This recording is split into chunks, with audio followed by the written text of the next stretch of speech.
I am Dr. Charles Apoki. By add, I am your friend, Dr. Charles Apoki. That means you know me on social media. I'm a medical doctor by training. I'm a school proprietor. I'm a farmer. I'm a businessman. I've known them for many years. I've also known Marcus Ekure, the president, and several other members of the organization. Joe Onoborie, Otis, and several of them and their volunteers. They've been able to change the narrative from who he helped. There's a common narrative among Urobo young people, who he helped, to we help these people. That is to say, UPYA, instead of waiting for people to help them, they sought help to help their age bracket. So they created a gap, bridge the gap between resources and recipients. Bridge the gap between knowledge and skill acquisition. A lot of the graduates we have don't have skills. So UPYA was able to teach them computer skills, baking skills, catering skills, and several other skills to make them more employable. UPYA was able to bridge the gap between graduation, non-employment by creating self-employable entrepreneurs. Then the thing about UPYA, it has been able to galvanize youths together to see responsibility as a second nature.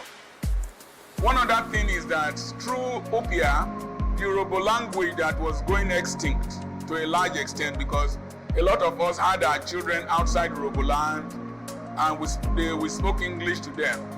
There was the Urobo language competition that was sponsored by Dr. UPYA, where prizes were given to those who did well in the Urobo quiz competition. And so that's quite a lot that they have done. Okay, the nature of the Urobo man is quite close to the Igbo man. We are republicans even though we have kings. One of the administrators of Nigeria then in Fokado said that Urobos are independent people. You can't put them under one leadership. There are other words he used that I don't want to use. So it's the nature of the Urobo people, and we must harness that nature in the sense that each of these organizations are fighting for the common good of the Urobo nation under the umbrella organization of the UPYA. The difference between UPYA and other organizations is that there is interpersonal relationship.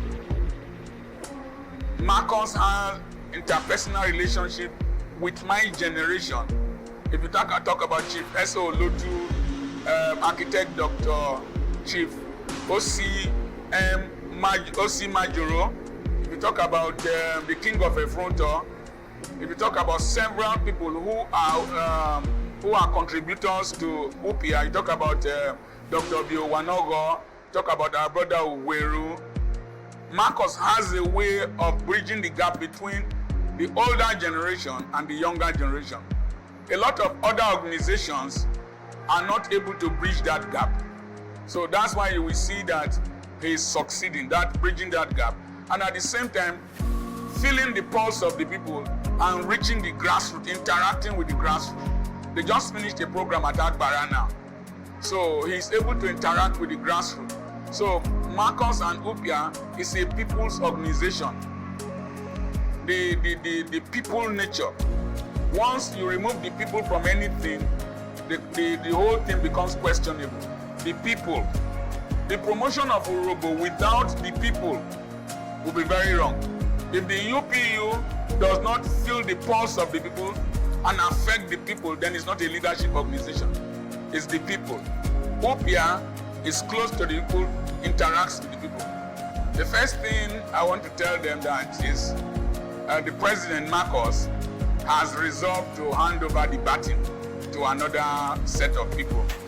Those who the baton is being handed to run with it at a faster pace, to a greater dimension, in different directions. What am I trying to say? The world is globalizing. They must be present on the internet. They must create. I saw their online TV. They should do that. And we should not only be focusing on Uroboland, we should become ambassadorial. That is to say, you see, like America, they have the American Peace Corps. They will leave America and go to communities outside America and do social work, in the process advertising the goodwill of America. Urobos need to fraternize and relate with our neighbors outside this present-day antagonistic and nostalgic, quarrelsome approach that we had with the Ishekiri brothers and our neighbors. So UPYA is going to be should be an outreach to go to other parts of the country and the world to make the name Urobo a brand. So they must think of that kind of approach. And UPYA will need to go beyond sourcing for funds from philanthropists and start thinking about establishing a center where, assuming they have an event center that can be rented. I know a church that has an event center in Port Harcourt. Every weekend, 250,000 comes in. Assuming they can have an event center, have a farm that have a poultry in my compound. No matter how small, let's start producing things that people can buy and then generate revenue, and it becomes sustainable. And in fact, have an institution where if you want to learn catering, you want to learn fashion and designing, you want to learn anything, the machines, the building, the space is there. Have hostels in the premises where people can stay and people can come from far and wide and they will pay. So those are some of the ideas I think they should grow into.